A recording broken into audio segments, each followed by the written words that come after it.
Bonjour tout le monde, mon nom est Luc Allard, enseignant pour le collège Sainte-Anne sur le bord du canal Achille. Au cours des prochaines semaines, je vais enregistrer pour vous une foule de vidéos pour vous aider avec les mathématiques SN de 4e secondaire. Et pas uniquement sur la trigonométrie comme c'est écrit à l'écran, mais sur tous les chapitres de l'année. Que vous soyez un élève un peu perdu, peut-être un parent dépassé, qui sait, un professeur, un collègue en quête d'inspiration. Vous êtes peut-être un futur ou actuel premier ministre, ou même, je ne sais pas moi, un extraterrestre curieux qui se balade dans l'espace, mais vous êtes bienvenu, vous pouvez écouter la vidéo avec moi, ça va me faire plaisir. Sur ce, avant d'écouter la vidéo, je vous invite à poser un geste intelligent, celui de faire imprimer les notes de cours trouées. Les notes de cours trouées, ça ressemble beaucoup à ce qu'il y a à l'écran, sauf que par exemple, au lieu d'avoir des points d'interrogation bleus, bien, vous avez des espaces pour écrire, pour prendre des notes, pour être actif dans votre apprentissage. Ça donne des meilleures notes aux examens. Les notes de cours trouées sont disponibles dans une galaxie près de chez vous, sûrement pas très loin, sur Internet. Alors encore une fois, je vous invite, faites pause et allez chercher les notes de cours trouées avant de commencer. Si vous êtes prêts, cours 1, les rapports trigonométriques de base. Voici le drapeau du club des extraterrestres nains avaricieux. Eucloïde 33 se tient à 5 mètres de la base du mât et il contemple le sommet. Il dit « Ah, c'est donc bien beau tout ça !» avec un angle d'élévation de 65 degrés. On aimerait savoir ici si c'est possible de trouver la hauteur du mât sans avoir à grimper dedans. Ça serait dommage de risquer, pour Eucloïde 33, de risquer de se briser les 5 mains et les 7 pieds. Donc, est-ce qu'on peut connaître la hauteur du mât? La réponse est oui, avec l'art de la trigonométrie. La trigonométrie, c'est l'étude des mesures dans les triangles. Entre les mesures des angles et celles des côtés, bien, devinez quoi? Il y a une foule de liens qu'on peut faire. Alors ici, j'ai fait justement apparaître un triangle, parce que la trigonométrie, c'est l'étude des mesures dans les triangles. Et dans ce triangle-là, ben, je ne peux pas m'empêcher, moi. Il faut que je dessine ici notre ami Eucloïde 33. Il est vert, il est petit et il contemple le drapeau du club des extraterrestres nains avaricieux. Alors, les informations qu'on connaît et qu'on ne connaît pas vont apparaître. X mètres, la hauteur du mât.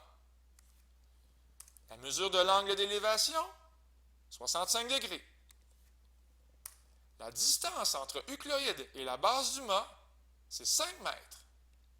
Et ici, je peux me permettre un angle droit. J'espère que les extraterrestres savent planter des drapeaux comme il faut. Et là, on a 3 informations bien connues.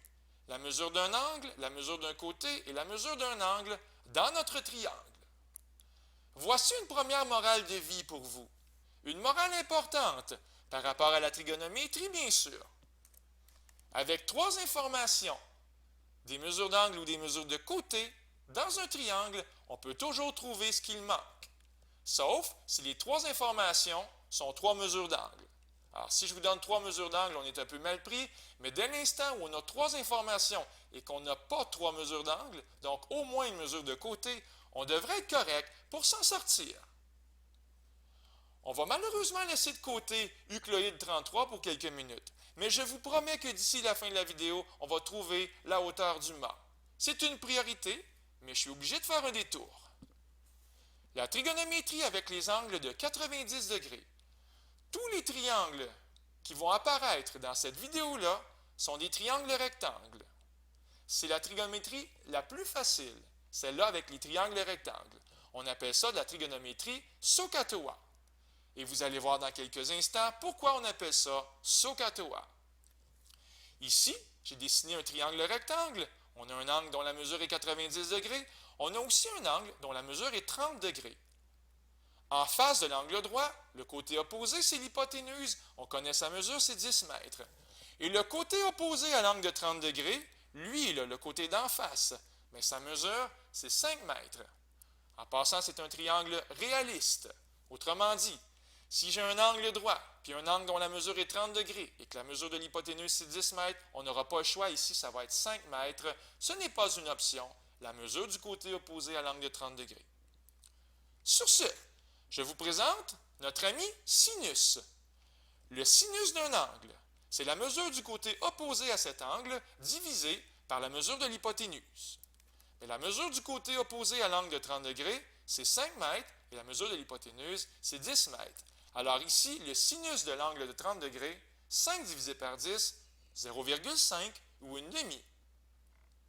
OK, c'est un début. Qu'est-ce qui arrive maintenant si le triangle il est plus petit, semblable? Encore une fois, j'ai un angle ici, un angle droit. J'ai encore un angle dont la mesure est 30 degrés. La mesure de l'hypoténuse, c'est maintenant 6 mètres au lieu de 10, et on n'aura pas le choix. La mesure du côté opposé à l'angle de 30 degrés, ça va être 3 mètres. Bien, le sinus de l'angle de 30 degrés ici, bien, ça va être la mesure du côté opposé, 3 mètres, encore une fois divisé par la mesure de l'hypoténuse, 6 mètres, et on va retrouver la même réponse. Est-ce que c'est curieux? Est-ce que c'est une coïncidence? Est-ce que c'est logique? On avait deux fois un angle de 30 degrés, et quand on a divisé la mesure du côté opposé divisé par la mesure de l'hypoténuse, ça a donné la même réponse. Bien, devinez quoi? Quelle que soit la grandeur de votre triangle, la réponse va toujours être la même. Le sinus de 30 degrés va toujours donner, oui madame, oui monsieur, une demi. C'est pour ça qu'avec votre calculatrice, si vous faites sin de 30, elle va vous répondre bien gentiment une demi. Parce que la calculatrice, elle s'en fout de la grandeur de ton triangle.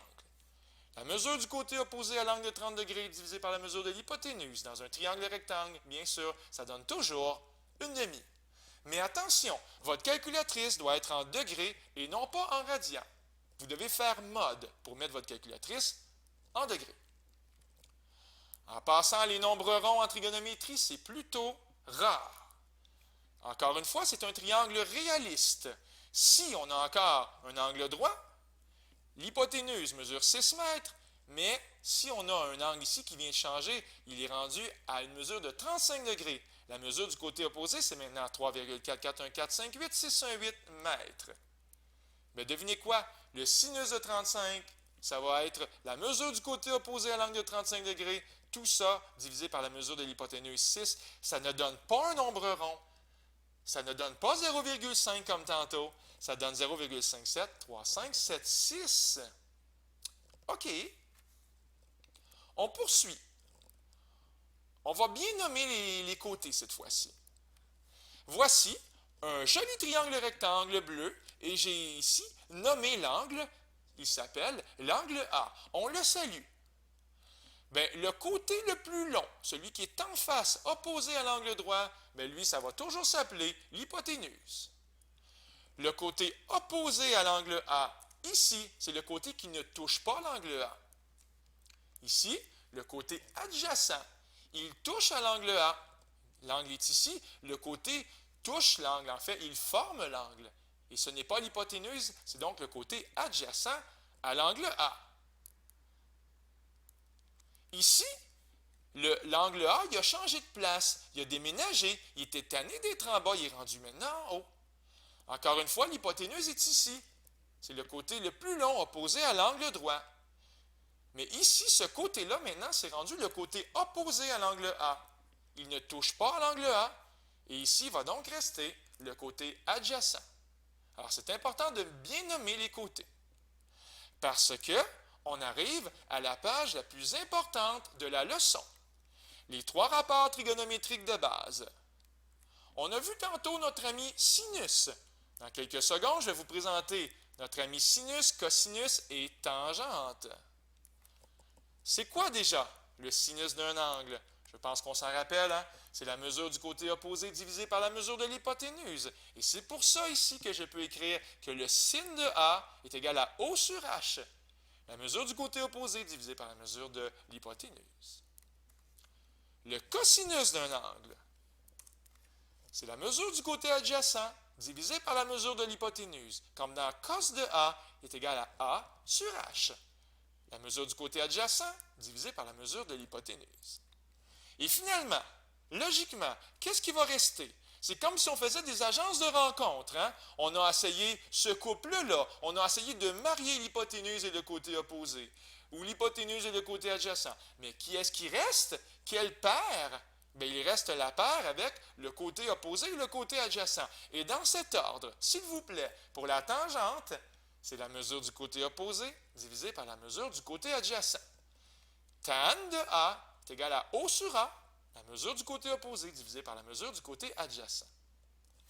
C'est très important. C'est le cœur de la trigonométrie ici. Une des pages les plus importantes de tout le document. Et ça m'amène au truc SOHCAHTOA. On a vu le sinus, la mesure du côté opposé divisée par la mesure de l'hypoténuse. Si on prend les premières lettres, S-O-H, SO. Le cosinus, la mesure du côté adjacent divisée par la mesure de l'hypoténuse, C-A-H, K. Et finalement la tangente, pour une dernière fois, la mesure du côté opposé divisée par la mesure du côté adjacent, T-O-A comme dans TOA. Alors voilà, SOHCAHTOA. C'est le truc pour reconnaître ces rapports trigonométriques de base. Et on peut donc, finalement, régler le cas de notre petit bonhomme vert, celui qui appartient au club des extraterrestres nains avaricieux. On va pouvoir trouver la hauteur du mât facilement. On cherche la mesure du côté opposé.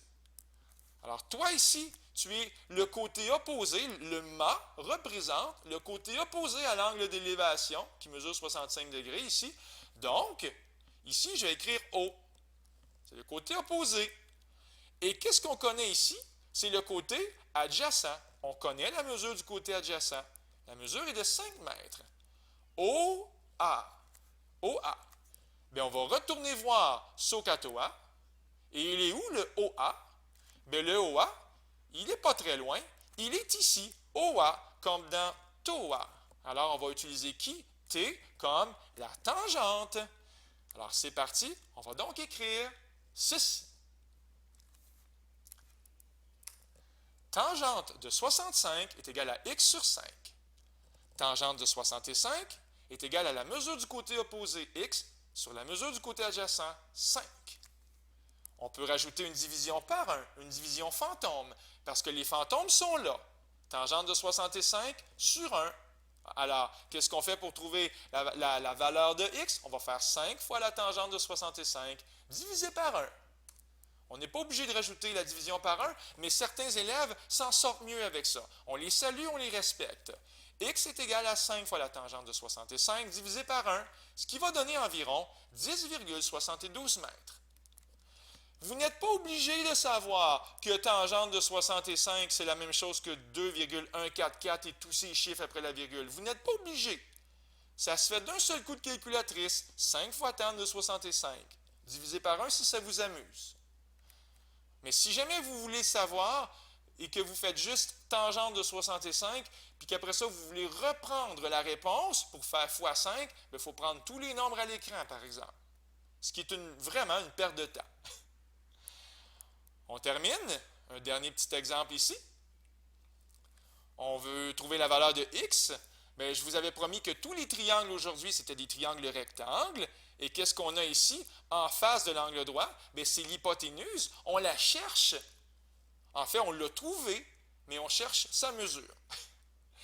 Et ici, on a un angle. La mesure, c'est 50 degrés. Et on connaît la mesure du côté opposé à cet angle-là, 17 cm. J'ai dit H pour hypoténuse et je dis maintenant O pour opposé. O, H. Je pense que je vais l'écrire. SOHCAHTOA. SOHCAHTOA. Et là, j'ai dit O et H. Hein? O, H, comme dans O, il est ici. Je vais donc prendre S pour sinus. Alors, rapidement, je vais écrire que le sinus de 50 degrés sur 1, c'est 17 sur x, la mesure du côté opposé divisé par la mesure de l'hypoténuse, et on va trouver rapidement que la mesure de l'hypoténuse n'est rien d'autre qu'environ 22,19 cm. C'était la première vidéo. Il y en a plein d'autres sur plein de chapitres. J'espère que ça vous a aidé et stimulé beaucoup. C'était Luc Allard pour le Collège Sainte-Anne qui vous dit au revoir.